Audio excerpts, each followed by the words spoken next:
Want to learn my best hacks to skyrocket your Etsy sales? Keep watching to get a top 1% seller's perspective on what you should be doing.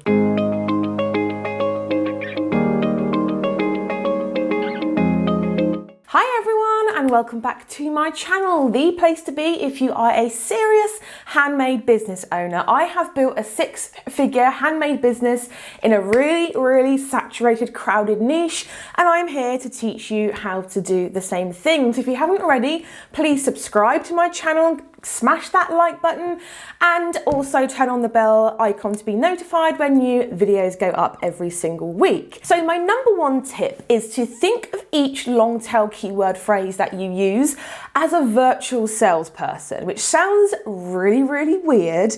Okay, so let's just imagine that we have one long tail keyword, let's call them Jeff, and then we have another long tail keyword, let's call them Anna, right? And let's say Jeff is the keyword phrase gift for friend, right? Pretty generic. I mean, it's got a lot of competition and it's very basic, okay? He has a low click-through rate and converts at about 0.1%. You then have Anna that converts at 2% because she narrowed down her long tail keyword, which is long distance gift for friends. So you can kind of see that the more words that you put into a long tail keyword phrase, I'm not just saying just whack any old words in there, they have to be words that convert well for you. So my first tip is to make sure that you use long tail keyword phrases that are going to convert well for you. And if you're having trouble understanding what I mean, then really think about them as a virtual salesperson, right? Some people are going to be better at sales than others, and you want to find those perfect people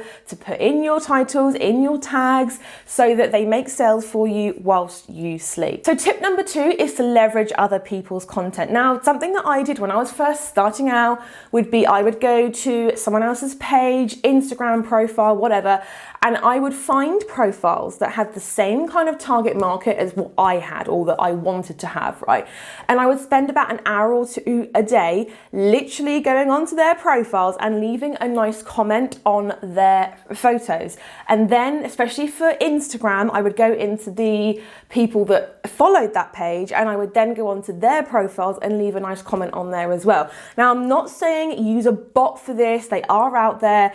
They will damage your Instagram profile if you're going to be using that, but what I would suggest that you do is to definitely leave a nice comment on other people's social medias. It's definitely something that I did when I very first started out. You could also try to direct message people. However, that does seem a little bit spammy and a little bit salesy. So that's what I would say, is to definitely make sure to leverage other people's content. And it's not just Instagram either. You can repin other people's pins. You can go onto Facebook groups and you can actually try to help other people in there. And what will happen is that people will see your name. They will get curious after about a week or so of you being helpful within the Facebook group, and they will go onto your profile or onto your page and they will see who you are and go onto your website. Honestly, guys, it's a really undervalued way to get yourself out there, and that is number 2. And also, let me know in the comments below, what sort of nice comments could you leave for other people? I'm interrupting my own video to ask you a question. So you're watching this because you want more Etsy sales, right? And did you know that conversion rate is absolutely the key if you want to do that on Etsy and beyond? You want to build a thriving business, an amazing brand, all on Etsy. If you want to do that, then you need to grab this free masterclass. It's insanely valuable. It's happening today. Secure your free spot using the link in the description box below, and I can't wait to see you on the inside. Now, let's get back to the video. Number 3 is to collab with other shops. Now, collabing is something that strikes the living fear out of most handmade business owners, but the fact of it is that when you collab with another shop, you are sharing audiences for a mutual benefit of you both getting more reach, more growth, and ultimately more sales. So let's say, for example, that you sell jewelry. Why not collab with someone else that makes amazing travel jewelry pouches or jewelry boxes or something like that? I'm not saying to go and collab with another jewelry store. But what I am trying to say is that you can really find a lot of niches on Etsy that will complement your product. And when you do this, you share each other's audiences and you share knowledge, you share mentorship, and it's just a really fantastic thing to do. So definitely, I would recommend having a little nosy on Etsy and trying to think of products that can be made that will complement yours and reach out to them and ask if they'd be up for collabing with you. Number 4 is to only use social media networks, and I'm laughing because my audience is going to be like, this again.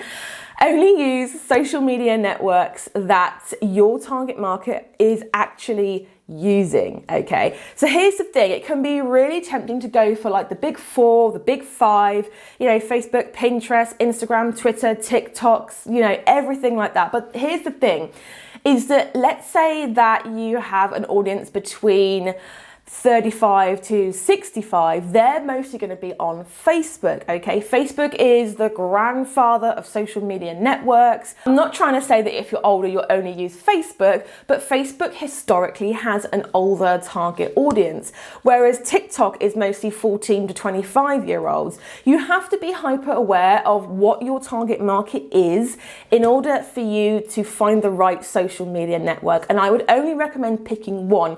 The reason for this is that you need to master one organic traffic source, i.e. one social media network, first before you move on to others. Because what happens if you don't, okay? Let's say that you have the big 4, right? And you end up burning yourself out, you end up not really mastering any of them, and it just ends up being a really wishy-washy social media profile. You really need to hyper niche down, only find one social media network when you first start out. I'd say in the first year of your business, you really need to be hyper focused on one. And what you'll find is that you will master that one social media network, which will then turn into a steady stream of traffic and sales for you, rather than you trying to spread yourself thin, wear all the hats, and end up being a master of nothing, and none of them really bringing you in sales and traffic. And let me know in the comments, is this something that you've done? Because I'd be interested to know. Tip number 5 is to start a Facebook group. Guys, Facebook groups are something that a lot of handmade business owners shy away from. And here's the thing, if people sign up to your email list, if people are clicking on your shop to view your listings or your website or your blog post or whatever it is, newsflash, they are interested in you and what you sell. They are interested in your brand. So why not take that brand connection deeper, which, as we know, emotional connection is the key to get people to buy things quickly. Why not take that a little bit further and open up a Facebook group? Do something in there every week that gets people into that group, that hooks them in. It doesn't have to be sharing memes or just writing a generic question post. It could be going live once a week and just streaming whilst you're making your items. That is genuinely something that people are really interested in. How many long YouTube videos have you watched of someone painting a painting, right? And you're sat there and you're mesmerized and you're just watching it and you can't take your eyes off it, because I have certainly done that.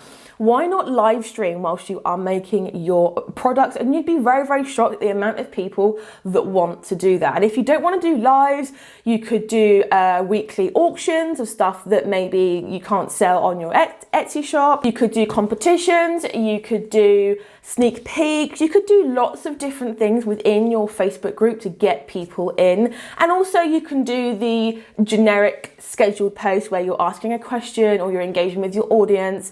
Basically, I just think that Facebook groups, especially in the handmade business community, are so undervalued. And believe me, you are missing a trick. I had a Facebook group with about 700 to 800 members. It kind of went up and down. And I used to do weekly lives. I used to do auctions and sales in there. And I genuinely made a decent amount of sales just from that Facebook group. So you definitely want to give Facebook groups a try. So you now know my 5 biggest hacks to skyrocket your Etsy sales. But what about skyrocketing your conversion rate? Because at the end of the day, if you are driving traffic to listings that do not convert, none of these hacks are going to work for you. So that's why I have created my free masterclass, my 3-step system to skyrocket your Etsy conversion rate, hosted by me. The link for that is in the boxy box below. You definitely want to get on that. If you have an Etsy shop, you need to watch that training, guys. It's such a valuable training. It's such a valuable masterclass. You are going to learn tons in that. And the link for that is in the description box below. Check out these videos if you want to learn more about marketing on Etsy. And also do not forget to join my own Facebook group. If you are a handmade business owner and you want to network with other handmade business owners, then you definitely want to join that Facebook group. Link for that is in the box below. But for now, guys, I shall catch you in the next video. Bye, everyone.